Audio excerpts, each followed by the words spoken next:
Welcome,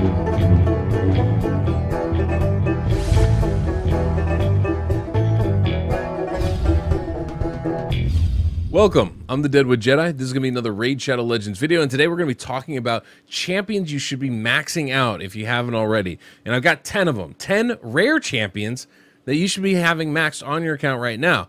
Now, of course, you know, not every account's different, so don't take that too much to heart if you don't have one of these maxed out, but definitely keep them on your watch list, because we all know our legendary champions are kind of like the center pillar of our team. They're the foundation. They're the ones we build most of our teams around because they're so darn good. And then, of course, the epic champions are kind of the support structure around that, right? They're the walls of the house that we put up around that foundation. And because, you know, they generally do a really good job and they can do a couple different things pretty well. And so you can build a solid team with just one legendary and a bunch of epics. Rare champions, however, they're often underpowered, right? They're not that strong. They have a hard time staying alive, but they're a lot more plentiful as well. And it's hard to know which ones are you supposed to max out, which ones do you really want to level up. Well, I've got 10 of them that I have all maxed out, that I use pretty consistently. Now, I don't use all of them all the time anymore, but I think through the course of your raid account, you can max all 10 of these champions and not regret it, really. Now, there's a couple, you know, that we'll get through in the beginning that maybe don't, you know, level up super well towards the end of this game, but most of these are going to be great, and I actually use consistently several of these even today. So all that said, let's go ahead and look at some champions. So the last champion on my list is going to be War Maiden, an absolute great champion for your account, especially the earlier level it is. The reason why is War Maiden brings a decreased defense debuff, and it's an AoE skill with a 100% chance to land when booked on a 3-turn cooldown.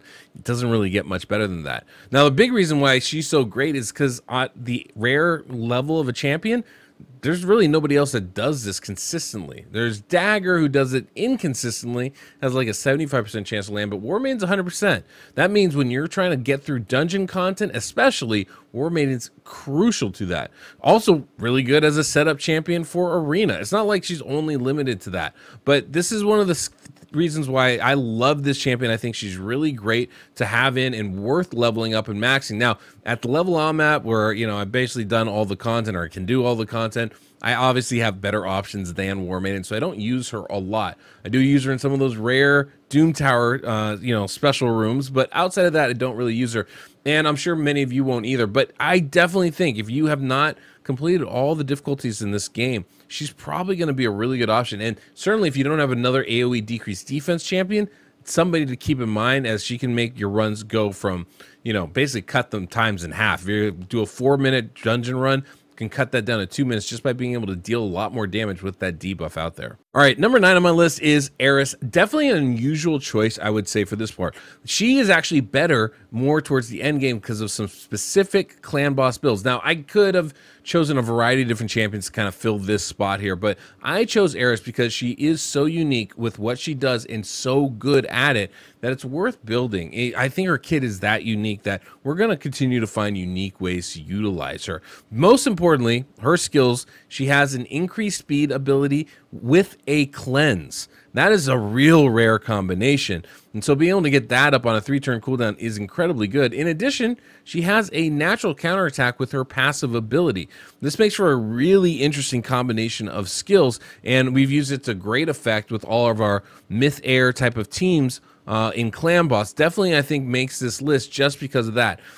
Her base HP is abysmally low, and so that makes it really hard to utilize her any sooner than really towards the end game here for those clan boss teams. So you do want to be careful. This is one of the few champions where I don't think she really scales very well through the game. She's really good towards the end game, not very good at the rest of it, but she is one of the only champions that has this kind of unique skill combination, and being a rare champion, a farmable rare champion at that, makes her a really good get. Next on my list is Apothecary. I mean, this was a game changer for me when I pulled this champion. I didn't understand how important speed was till I got Apothecary, and for good reason. Apothecary has an increased speed buff 30% with a 15% turn meter fill. This isn't almost as good as somebody like Lysandra as far as an ability, not to mention the fact it's on a 3-turn cooldown when booked. Base speed is 106. Apothecary is one of the best speed champions in this game of any rarity of champion, legendary, epic, doesn't matter. Really, really strong. Now, definitely as we've gotten more champions, his abilities have fallen off a little bit, but brings a really unique combination of incredible speed boost with a really nice single target heal. And this heal can be critical. So if you build 100% crit rate, this heal can do a real lot of, it can heal a lot of health on your champions. And it's on a 2-turn cooldown when fully booked, which can be also really, really nice. I've seen apothecaries hold off teams by themselves in arena with incredible, speed and then heal and then speed and then heal type of stuff. I've seen them do pretty good damage with a triple hit on that A1 skill, allowing you to do crazy things like take down Fire Knight with that, or apply various debuffs. Apothecary is a really underrated champion, I think. Many of us know that he's very good, but there are so many other options out there now. He's not quite as unique as he used to be. Still, if you don't have a speed champion, boy, this guy will change your account. Absolutely good, and somebody you should probably have maxed. Thank you so much for coming out to watch this video. If you like it, please take the time, hit that subscription button, easiest way to support my channel. And if you enjoy these videos and don't want to miss the next one, hit that notification bell as well. So I lied a little bit. I didn't mean to, but I kind of did. Because our next champion is somebody that I actually haven't gotten all the way up to level 60, but he still makes this list because he's that unique of a champion. I'm talking about Paragon. Paragon is, of course, a Void champion, so that does make him harder to get. But boy, is he really, really good. And big reason why is he has an unkillable ability that books down to a 2-turn cooldown. And yeah, it has a 2-turn duration, which means that you can really start to cheese a lot of the content. We actually had to change the rules to Iron Golem, not me, Iron Twins, I should say, not me, but Plarium did, because we were able to cheese it with Paragon. You can cheese Arena as a defense. You can do that with the campaigns. How I actually 3-starred Nightmare campaign is by using a Paragon in my team. It's incredibly versatile and unique skill that he has. In addition to that, like just as a champion, he's still pretty solid, right? Solid base stats, can deal okay damage. Like he's not bad to just build and use, but really you're going to use him for that unkillable ability that he puts on himself and can be a really, really good and probably underrated champion, I think, in this game. I have mine at level 50, and I've been able to use them for everything I needed to, so you don't even have to fully level them out to make them useful, which really kind of only makes them more valuable. Now, this champion is one of my favorite champions, earliest champions I got that really helped me get through a lot of content. And I'm talking about Bellower. And most people know Bellower is going to be incredibly good. What people don't always realize is how versatile it is. You can utilize different sets on him. You can utilize him as a damage dealer. You can utilize him as a CC champion. He has a lot of utility in this game. I used him when I was coming up years ago now as a arena champion, and he was great at it. As a dungeon clear, he was great at it. Faction Wars, almost definitely people use him at, and so he's really, really good. Big reason why, of course, is he has AoE attacks on all of his skills, which is really nice to be able to have, especially for a rare champion when you're early on trying to get through campaign and early dungeon levels. Incredibly valuable. His A3 brings you decreased defense, not a big one, but enough of one, and a decreased attack to help your team survive early on in this game. Decreased speed on the A2 and a block active skills debuff on the A1. Now, not all great chances to land, but as an AoE ability, those are all still really great skills. This guy is incredibly versatile, and he's my farmer for Brutal campaign. So you can get a 6-second farm clear utilizing him. He's that good and that versatile in this game. So you can deal damage, you can CC, you can do a whole bunch of stuff with him. Definitely somebody worth building out. And then, of course, we have to get to the classic, right? We're talking about, maybe arguably the best poisoner in this game. I'm talking about Frozen Banshee, of course. She's very, very good in this game and a clan boss killer. Not to mention, pretty darn good against dungeons as well because she's so good at placing poisons. Basically, she has a poison sensitivity on her A3, and then her A1 will place 2 poisons if poison sensitivity is up. That's it. I mean, it is kind of that simple as far as her skills and why she's so good. She brings pretty solid base stats with a high base defense, solid on the lower side, but still for a rare champion, solid base HP and solid base speed. So she's not incredibly hard to build, and because she's not really a raw damage dealer either, so you don't ever focus on that, just survivability and let her poisons do the work. Incredibly good champion, definitely somebody not to be slept on. All right, now we get to the creme de la creme. The others definitely are champions that you want to keep in mind when leveling. These next 4 are ones you absolutely 100% want to have leveled. I utilize these for all the time currently on my account. And of course, they're all void, so you can't get away from that. But they are very, very good champions. If you get them, you should definitely be thankful and level them up. So we're going to start off with one that I really like, of course. It makes your dungeon times go super low, and I'm talking about Renegade. Renegade is incredibly good because she has a very unique skill that only really Kymar duplicates, or Yumeko, and that's a cooldown reset ability. Now, those two champions do a much larger one, right? Yumeko 3 turns, Kymar fully, but Renegade does a 2-turn cooldown reset. But that 2 turns is enough to really get the job done for what you need.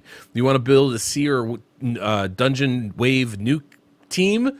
Well, you need one of those 3 people, right? And Renegade is the most attainable out of all of them, being a rare champion, and often gets used. In fact, Renegade's probably the ideal one out of all of them for things like Fire Knight, with multi-hit attacks, not to mention a decreased speed ability. Incredibly, incredibly useful. But it really all comes down to this cooldown ability, the sacrificial ritual, that just makes her kit work and makes it work so good with other, dungeon clearing kind of teams. So 100%, when you want to start hitting that next level of dungeon clears and really get those speeds down, you need somebody like a Renegade on your team. All right, this one's not number 1 on my list, but definitely in my heart.